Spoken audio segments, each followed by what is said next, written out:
Bismillahirrahmanirrahim. Assalamualaikum warahmatullahi wabarakatuh. Ke bawah Duli Yang Maha Mulia Paduka Seri Baginda Sultan Haji Hassan Al-Bolkiah Muizzaddin Wad Daulah Ibni Almarhum Sultan Haji Omar Ali Saifuddin Seadul Khairuddin, Sultan dan Yang di-Pertuan Negara Brunei Darussalam bertitah mengalu-alukan usaha-usaha ke arah memperkukuhkan agenda kerjasama ekonomi dan teknikal APEC yang mendorong kepada pembangunan kapasiti perkongsian amalan terbaik terutama dalam bidang pendigitalan dan pembangunan sumber tenaga manusia. Ke bawah Duli Yang Maha Mulia bertitah semasa Leaders Retreat Mesyuarat Ketua-Ketua Ekonomi APEC AELM ke-27 malam tadi dengan bertemakan Optimizing Human Potential Toward a Resilient Future of Shared Prosperity, Pivot Prioritize Progress. Mesyuarat diadakan secara maya melalui persidangan video dari Baitul Mesyuarah Istana Nurul Iman. Dalam titah ke bawah Duli Yang Maha Mulia menekankan bahawa pandemik COVID-19 menguji kerelevanan APEC sebagai platform kerjasama ekonomi yang selama ini memberi manfaat kepada rakyat APEC. Brunei Darussalam therefore welcomes the APEC Putrajaya Vision 2040, which provides a renewed impetus to fulfill a new mission in the post-COVID-19 era. I would like to make a few points in this regard. First, APEC needs to restore market confidence in order to promote early recovery and revitalize trade and investment. We have to advocate a pro-business climate by pursuing structural reforms, strengthening trade facilitation and economic integration, and progressing work on the free trade area of the Asia-Pacific. Second, the empowerment of our people, especially youth and women, as well as businesses, particularly MSMEs, has to be prioritized to ensure that no one is left behind. This includes promoting equitable access to economic opportunities and resources to enable them to benefit from new technologies and growth prospects. Lastly, we welcome the strengthening of APEC's economic and technical cooperation agenda. Indeed, we should promote more capacity building and sharing of best practices, especially in digitalization and human resource development. APEC also needs to leverage upon its collaboration with other international organizations. To conclude, Mr. Chairman, Brunei Darussalam, as an APEC member and the ASEAN Chair in 2021, looks forward to working closely with all economies in continuing the regional economic revitalization agenda. With this, I would like to also wish Prime Minister Ardern much success for New Zealand's chairmanship next year. Together, APEC will be able to face the challenges and seize opportunities ahead towards achieving our vision of an open, dynamic, resilient, and peaceful Asia-Pacific community by 2040. Thank you. Terdahulu sebelum itu, Yang Amat Berhormat Tan Sri Dato' Haji Muhyiddin bin Haji Muhammad Yassin, Perdana Menteri Malaysia selaku pengerusi APEC 2020 semasa menyampaikan ucapan pembukaan antara lainnya mengambil maklum bahawa APEC telah menyediakan rangka kerja bagi ekonomi ahli untuk melaksanakan idea-idea ekonomi berdasarkan kesepakatan bersama bagi meningkatkan kemakmuran penduduk di rantau ini.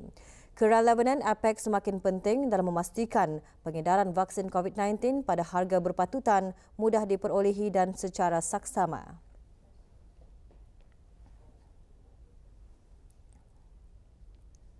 Dalam mesyuarat ini, para pemimpin mendengarkan laporan mengenai Global Economic Outlook daripada Puan Kristalina Georgieva, Pengarah Urusan Dana Monetary Antarabangsa IMF.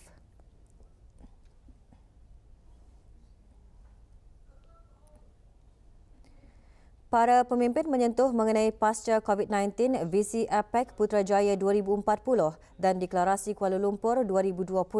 Visi APEC Putrajaya 2040 memupuk penyertaan rakyat dan ke arah sistem pasaran yang lebih kukuh dan multilateralisme perdagangan bagi menggalakkan pertumbuhan ekonomi yang terbuka dan saksama. Sementara itu, Deklarasi Kuala Lumpur 2020 akan memajukan pertumbuhan mampan dan inklusif bagi membina rantau yang lebih berdaya tahan dan bermanfaat kepada rakyat.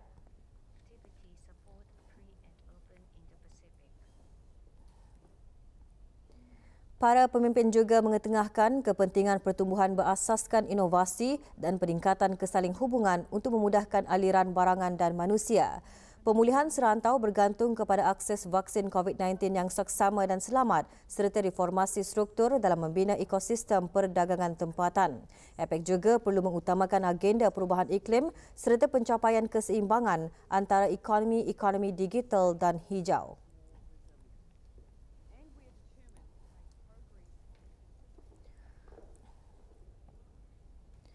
Sebelum mesyuarat APEC ini berakhir, visi APEC Putrajaya 2020 dan Deklarasi Kuala Lumpur 2020 diluluskan.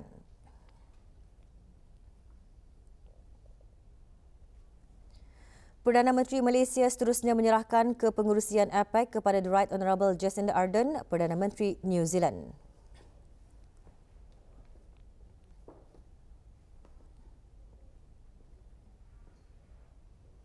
Pusat Kegiatan Warga Emas PKWE Brunei Muara mengungkayahkan Majlis Khatam Al-Quran bersempena dengan penubuhan PKWE Brunei Muara ke-7 tahun. Majlis berlangsung di Dewan Kemasyarakatan Rancangan Perumahan Negara Lambak Kanan. Majlis Khatam didahului dengan bacaan surah Al-Fatihah yang dipimpin oleh Yang Berhormat Major Jeneral Besara Datuk Paduka Seri Haji Aminuddin Ehsan bin Pehin Orang Kaya Saiful Muluk Datuk Seri Paduka Haji Abidin Menteri Kebudayaan Belia dan Sukan. Majlis antara lain bertujuan mendidik ahli PKWE dengan aktiviti membaca Al-Quran untuk menjadikan sebagai amalan harian dan mempertingkatkan lagi mutu bacaan Al-Quran. Sempena ulang tahun syarikat penerbangan Diraja Brunei RB ke-46, petang kemarin diadakan majlis kesyukuran. Hadir Datuk Seri Paduka Dr. Awang Haji Abdul Manaf bin Haji Metusin, Timbalan Menteri Kewangan dan Ekonomi. Majlis kesyukuran diisikan dengan bacaan Ratib Al-Atas, doa kesyukuran dan sembahyang fardu asar berjemaah. Juga hadir Awang Haji Khairuddin bin Haji Abdul Hamid, Setiausaha Tetap Pelaburan Kementerian Kewangan dan Ekonomi dan Dayang Hajah Tutiati binti Haji Abdul Wahab, Setiausaha Tetap Kementerian Sumber-Sumber Utama dan Pelancongan. Majlis berlangsung di Surau Kampus RB. Kerjasama erat di antara Kementerian Hal Ehwal Dalam Negeri dan Angkatan Bersenjata Diraja Brunei ABDB serta agensi-agensi kerajaan lain terbukti dengan penglibatan dan peranan ABDB di dalam menghulurkan bantuan dari segi tenaga dan logistik bagi membantu penduduk-penduduk yang terjejas akibat kejadian banjir yang melanda di beberapa kawasan yang sering berlaku banjir. Ini termasuklah bantuan dan kerjasama yang dihulurkan oleh ABDB bagi membantu kerja-kerja kemasyarakatan dan kebajikan di negara ini. Awang Salminan bin Haji Burut, Setiausaha Tetap Bandaran dan Daerah Kementerian Hal Ehwal Dalam Negeri menggariskan perkara tersebut semasa upacara perbarisan tamat latihan rekrut lelaki pengambilan ke-166 yang berlangsung di Penanjung Garrison Tutong. Kementerian Hal Ehwal Dalam Negeri pula kerjasama padu yang telah terjalin di antara Kementerian Hal Ehwal Dalam Negeri dan Kementerian Pertahanan serta Angkatan Bersenjata Diraja Brunei melambangkan komitmen bersama di dalam menjunjung hasrat ke bawah duli Yang Maha Mulia Paduka Seri Baginda Sultan dan Yang di-Pertuan Negara Brunei Darussalam yang mana melalui Institut Latihan Angkatan Bersenjata Diraja Brunei telah menjalankan beberapa kursus yang telah juga disertai oleh pegawai-pegawai dan kaki tangan dari agensi-agensi keselamatan di bawah Kementerian Hal Ehwal Dalam Negeri, di antaranya Jabatan Imigresen dan Pendaftaran Kebangsaan, Jabatan Penjara dan Jabatan Bomba dan Penyelamat. Usaha sama ini adalah wajar dan selaras dengan misi Kementerian Hal Ehwal Dalam Negeri, iaitu untuk bekerjasama dengan masyarakat termasuk agensi-agensi kerajaan untuk keselamatan dan keamanan negara. 210 anggota rekrut lelaki pengambilan ke-166 menamatkan latihan asas ketenteraan selama 6 bulan. Juga hadir Major Jeneral Udara Datuk Seri Pahlawan Haji Hamzah bin Haji Sahad, Pemerintah Angkatan Bersenjata Diraja Brunei.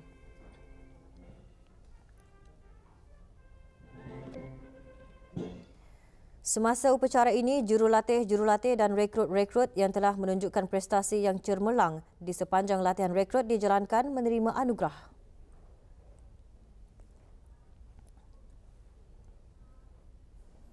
Kegigihan dan ketekunan sepanjang menjalani latihan asas ketenteraan dapat melengkapkan diri para rekrut Angkatan Bersenjata Diraja Brunei dengan ilmu serta kemahiran khususnya untuk mempertingkatkan tahap profesionalisme ketenteraan. Beberapa orang rekrut yang ditemui semasa upacara perbarisan tamat latihan rekrut lelaki pengambilan ke-166 melahirkan keyakinan melalui latihan ketenteraan yang mereka lalui diserapkan dengan nilai-nilai teras Angkatan Bersenjata Diraja Brunei. Sifat takwa yang diserapkan dalam diri mereka dapat mendorong dan meningkatkan motivasi dalam kerohanian dalam melaksanakan tugas serta tanggungjawab sebagai seorang tentera dengan berpandukan ajaran Islam. Saranan saya kepada anak watan generasi yang akan datang ingin mencuri bidang ketenteraan ialah hendaklah sentiasa membuat persiapan dari segi fizikal dan mental dan hendaklah sentiasa mengikut arahan yang diberikan. Dan yang terakhir sekali, hendaklah meminta doa dan restu daripada kedua ibu bapa yang kita sayangi. Perkara-perkara rahsia kerjaya saya ada 3. Iaitu yang pertama adalah sentiasa bertakwa kepada Allah SWT. Yang kedua, doa dan restu daripada ibu bapa adalah sangat penting. Yang ketiga, sentiasa mengikut arahan daripada jurulatih-jurulatih yang ada. Apa yang kami pelajari semasa menjalani latihan adalah selaras dengan nilai-nilai teras ABDB. Antaranya ialah sentiasa mempunyai sikap yang berani dan bertanggungjawab apabila diberikan tugasan. Kedua, sentiasa bertawakal kepada Allah Subhanahu Wa Taala. Ketiga, setia, iaitu bekerjasama, bersatu padu dan bersefahaman antara satu sama lain. Yang keempat adalah profesional, melakukan satu tugas dengan profesional untuk membina satu pasukan yang cekap, taat dan cekal, dan yang penting sekali adalah disiplin. Tidak ada kes jangkitan baharu COVID-19 dicatatkan di negara Brunei Darussalam. Laporan lanjut mengenainya selepas ini.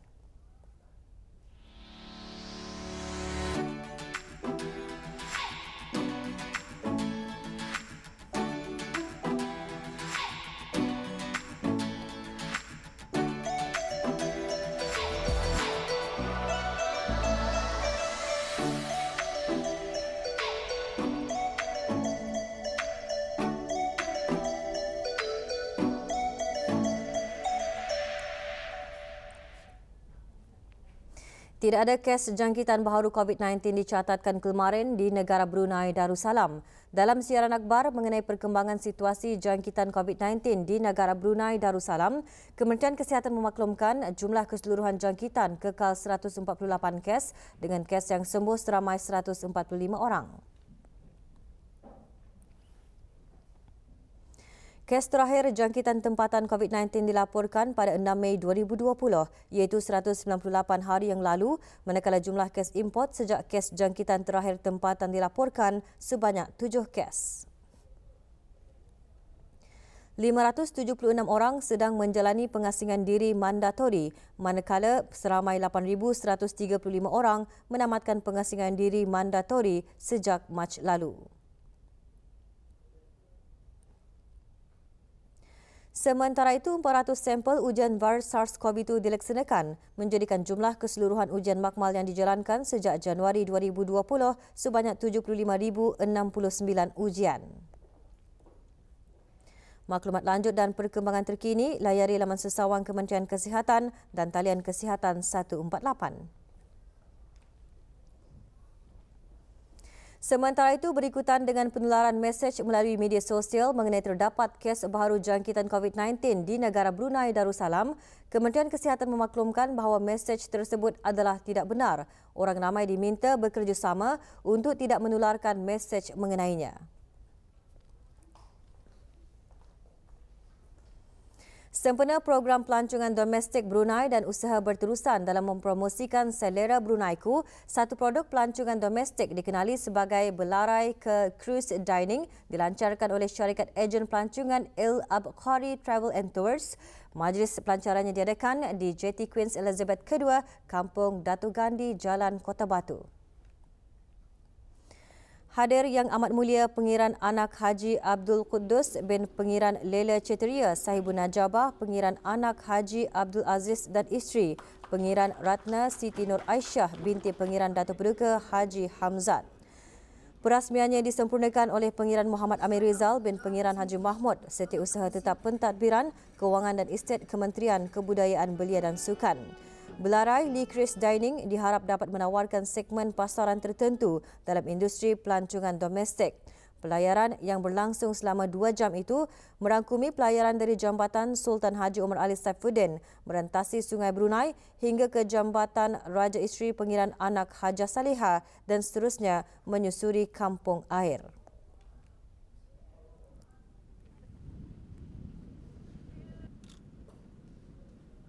Belarai Le Cruise Dining adalah satu inisiatif dari ejen pelancongan Al Abqari, iaitu satu produk pelancongan inline dengan selera Bruneiku, iaitu domestic campaign yang sedang diadakan pada masa ini. Ini adalah satu inisiatif yang sangat baik yang mengalu-alukan orang ramai untuk mencuba lagi hidangan makanan di atas bot. Jadinya orang ramai bolehlah naik bot ini sambil melihat pemandangan yang sangat cantik di negara Brunei Darussalam ini, iaitu melintasi kawasan kampung air dan juga Bandar Seri Begawan, dan sambil itu menikmati hidangan yang ada di atas bot ini. Alhamdulillah bagi Katani untuk persiapan untuk masa-masa cuti sekolah, terutama sekali keluarga ibu bapa yang ingin berkunjung ataupun melawat atau melihat pemandangan malam yang lawa indah seri-seri ini, insyaAllah Katani boleh memberi kepada peluang kepada membawa anak-anak Katani, cucu-cucu untuk orang meluangkan masa dan bersiar-siar di waktu malam macam ini. Mudah-mudahan Katani, orang kampung Katani, orang negara Katani sama-sama memajukan cita rasa Katani sebagai seorang yang berjiwakan pemandangan yang indah dan permai. Bagi meningkatkan penyertaan Brunei Celebration BSB 2020, Jabatan Perancangan Ekonomi dan Statistik JPES, Kementerian Kewangan dan Ekonomi mengalu-alukan penglibatan para peniaga dalam talian yang berdaftar ke arah memberikan pengguna pelbagai pilihan produk pada harga yang kompetitif serta pilihan berbelanja bagi menepati keperluan dan cita rasa pengguna. Acara BSB 2020 telah bermula Ahad lalu sehingga Jumaat 12 Februari 2021 selama 90 hari.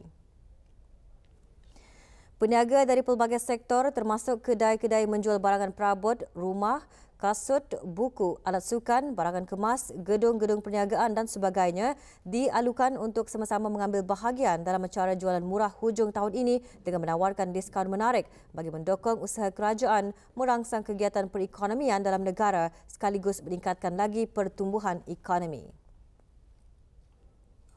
Acara BSB 2020 kali ini dimulakan 2 minggu lebih awal dari kelazimannya. Pihak JPES mengingatkan para peserta BSB 2020 untuk sentiasa menjalankan perniagaan dan aktiviti jualan murah secara beretika dengan mematuhi Perintah Perlindungan Pengguna Perdagangan Wajar 2011. Barangan yang ditawarkan sama ada di premis dan platform dalam talian juga hendaklah dipaparkan tanda harga atau potongan harga yang jelas selaras dengan peraturan paparan tanda harga.